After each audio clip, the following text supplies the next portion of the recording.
Bonjour mes petits bons cœurs, c'est Kuro et aujourd'hui je suis de retour pour vous parler de l'excellent Yakuza Réincarnation de chez Kazé.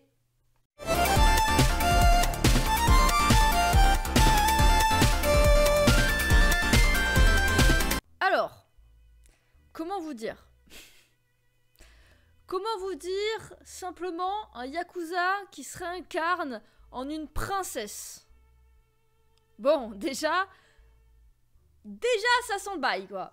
Alors, l'histoire, en vrai, donc c'est un Yakuza qui est très vieux jeu, dans le genre, qui, du coup, se fait trahir pour qu'on récupère son territoire, par un de ses pairs, pour qu'il récupère son territoire. Et donc, il va se battre avec, du coup, des petites frappes, quoi, qui ont été envoyées par ce mec qui l'a trahi pour le buter, qu'après l'autre puisse récupérer son territoire. Bon, au final, et ça je trouve que c'est très intéressant, il, du coup, emporte le chef des petites frappes, on va dire, avec lui dans la mort, quoi, en le poussant du haut du pont avec lui. Parce que bon, il voit bien que de toute manière, il est foutu, il y a trop de monde qui est en train d'essayer de le buter. Malgré le fait qu'il met des bonnes grosses patates sa mère, hein. Attendez, est-ce que j'ai un exemple?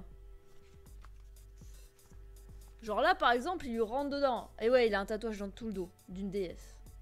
C'est important. Voilà, il met des grosses patates sa mère aux gens qui essayent de le buter. Et il va finir du coup par mourir, hein, on voit. Et là, en fait, la déesse débarque, donc la déesse qu'il a dans son dos, et le réincarne donc dans une princesse. Bon. C'est pas le même genre, hein. Sauf que bien évidemment, lui, il est en mode ok, d'accord, c'est quoi ce bin, c'est tout ça. Bon, bah il va vite s'accommoder de la situation. Et il s'avère que la princesse, alors c'est la princesse héritière du royaume, etc. Et que, en gros, il apprend que c'était un peu une gogole, en fait. Une gogole dans le genre, bon, elle est un peu naïve, elle fait des trucs, enfin bon, elle est beaucoup critiquée. Et en fait, du coup, il apprend que il est réincarné dans son corps, mais parce qu'elle avait essayé, enfin, ils ont essayé de la faire tuer, en fait, cette princesse. Donc bon, il éclate la gueule aux gens qui étaient en train d'essayer de la tuer, vu que c'est lui maintenant. Et ces deux suivants lui disent oh machin, est-ce que ça va, princesse, tatata. On va aller au village que vous avez fait construire pour vous cacher. On arrive dans le village, c'est le bordel. Et alors là, on a vraiment un monde typiquement yakuzaesque, je sais pas comment dire. Il y a de la drogue. Il y a des colporteurs dans les rues, des gamines qui essayent de vendre des onguents qui sont qui sont en mode si elles vendent pas les trucs, elles se font taper sur la gueule par le mec qui régit le truc. Bon, vraiment le truc des bas quartiers, des trucs bon, typiquement lui il est dans son élément. Voilà, les deux suivants ils sont en mode mon dieu, qu'est-ce qui s'est passé et tout. Lui il est en mode tu vois, ça me rappelle des trucs et tout. Donc premier truc qu'il va faire c'est aller au bar boire. Oui, bah pourquoi pas, écoutez. Et du coup, il y a une fameuse gamine qui essaie de lui vendre ses onguents. Lui, il capte que de toute façon, voilà, s'il lui achète pas, la gamine elle se fera taper. Donc il lui dit, je prends tout. Lui, de toute façon, c'est la princesse. Enfin, dans le monde, il a de la thune, quoi, c'est une princesse. Donc la suivante, elle comprend pas. Et il lui explique, du coup, bah écoute, regarde, la gamine, elle va vers le mec. Si je lui achète pas des trucs, elle se fait taper dessus, quoi. Et en fait, le mec lui tape quand même dessus à la gamine. Parce que c'est un connard, hein. Et du coup, bam, il s'énerve. Grosse patate dans sa gueule. À coup de chope de bière, hein, bien sûr. Et là, on a le premier truc de l'histoire. C'est la drogue. Donc en fait, la drogue, qui est apparentée à la meth, ici, par le personnage principal, décuple les capacités des persos parce qu'en fait en gros ils ont des arbres de je sais plus trop quoi, enfin bon des pouvoirs quoi, qui sont comme des arbres, enfin comme un arbre ou des racines dans leurs bras et ça active certains pouvoirs. Là pour le coup quand ils prennent cette drogue leur pouvoir est augmenté et bon ils deviennent un peu monstrueux quoi. Et en fait on apprend un peu plus tard dans le tome que ça vient du coup de du roi démon en fait. C'est le roi démon qui propage cette drogue. Et lui il est en mode bon, voilà, on voit bien voilà, et que bon, il pète la classe, hein, sérieusement. Il est en mode bon bah c'est qui vend cette merde sur mon territoire, bon voilà, ça part en yakuza. Il se rend compte que du coup le chevalier que la princesse, donc de base la vraie princesse, avait mis à la tête de ce village pour le protéger, en fait il exploite des enfants pour vendre cette fameuse drogue. Donc bah lui, premier truc qu'il fait, c'est bon bah on va le capturer et on va l'enterrer vivant. Voilà, en fait là il est sous la terre, il est plongé voilà, jusqu'au cou.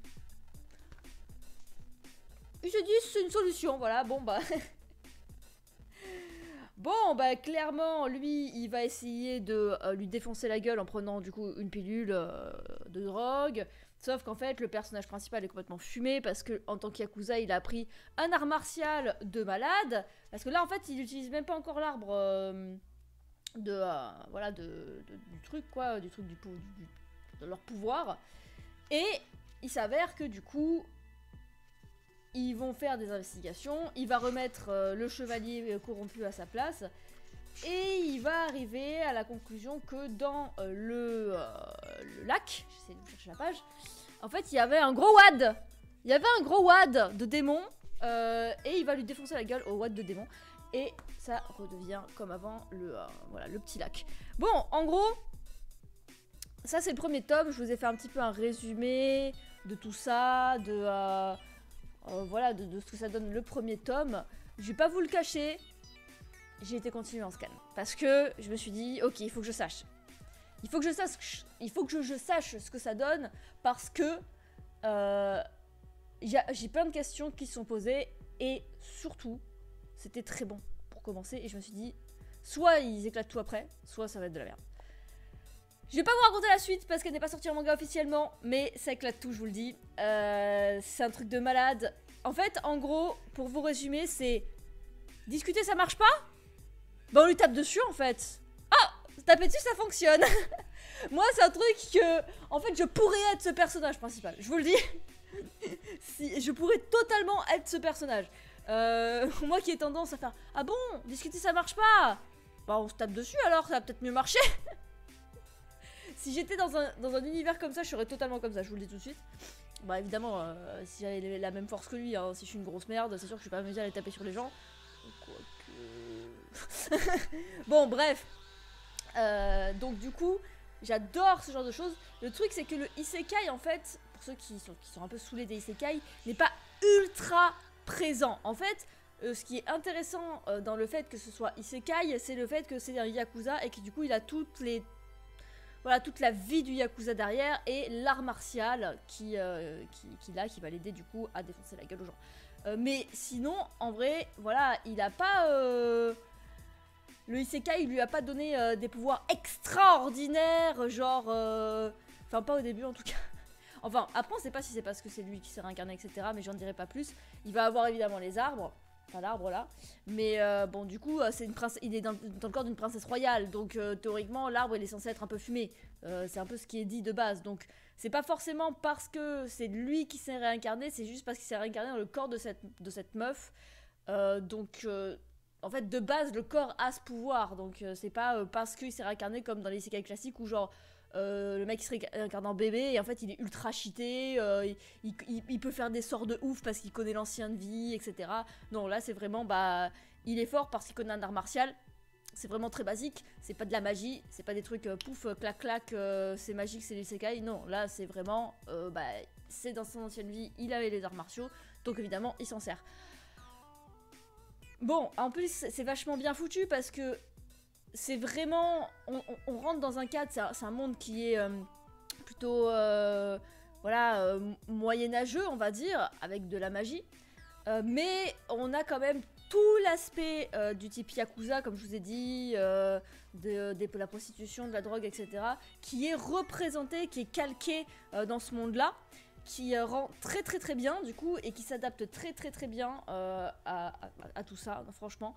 Et le personnage principal, franchement, il il pète la classe. Bon, il est très fort, hein, bien évidemment, il est très fort, mais on voit quand même, pas dans le premier tome, mais un peu plus tard, que il va quand même avoir du mal parce que il a un corps de princesse qui n'a jamais fait de sport. Enfin bon, vous allez voir, c'est très léger pour le moment, mais on va le voir à force. Bon, en tout cas, j'espère que vous lirez et que ça vous plaira parce que franchement, c'est très très ouf. Il est excellent, ce Yakuza Réincarnation. Pour ceux qui aiment les isekai, je le conseille. Pour ceux qui en ont marre des isekai, je le conseille aussi parce que je vous dis, c'est très léger et l'histoire est vraiment très très folle. Le personnage est vachement bien foutu. Par contre, bon, le truc c'est que personne l'écoute, hein, parce que clairement, il dit clairement que en fait, c'est un Yakuza qui a été regardé dans le corps de la princesse. Tout le monde s'en fout. C'est en mode, ouais, vous avez dû tomber sur la tête, madame. Il y a personne qui se pose des questions, il pète la gueule. La princesse elle change complètement de personnalité, elle pète la gueule à tout le monde, ils sont en mode, bah, c'est rien, c'est normal. Non, c'est pas normal, bordel. Enfin bref. Donc bon, voilà. Je le conseille, il est vraiment très très bien. Et en plus, il soulève des problématiques vachement cool. Et surtout, il n'y a pas que genre violence tape. En fait, le violence tape, il est logique. Ça marche pas la discussion violence tape, c'est logique en fait. Parce que en fait, c'est un monde de Yakuza qui est calqué sur le monde moyenâgeux. Et bah, basiquement, c'est ce qui se passe en général. Mais il y a quand même des intrigues, hein, il se passe des trucs, hein, c'est pas juste violence tape, hein, je vous le dis. Il y a pas mal de trucs, on se pose pas mal de questions, donc en fait c'est vraiment très très cool. Bon, je vous le conseille fortement, c'est une de mes lectures préférées en ce moment, avec Denjin N. Franchement, je suis plutôt contente des séries que je lis. Que je découvre du coup. Merci beaucoup à Kazé. Merci beaucoup toujours au partenaire Manga Club hein, qui me fournit les mangas pour faire des vidéos. Moi je vais vous laisser, si la prochaine vidéo, portez-vous bien, c'était Kuro. Ciao ciao.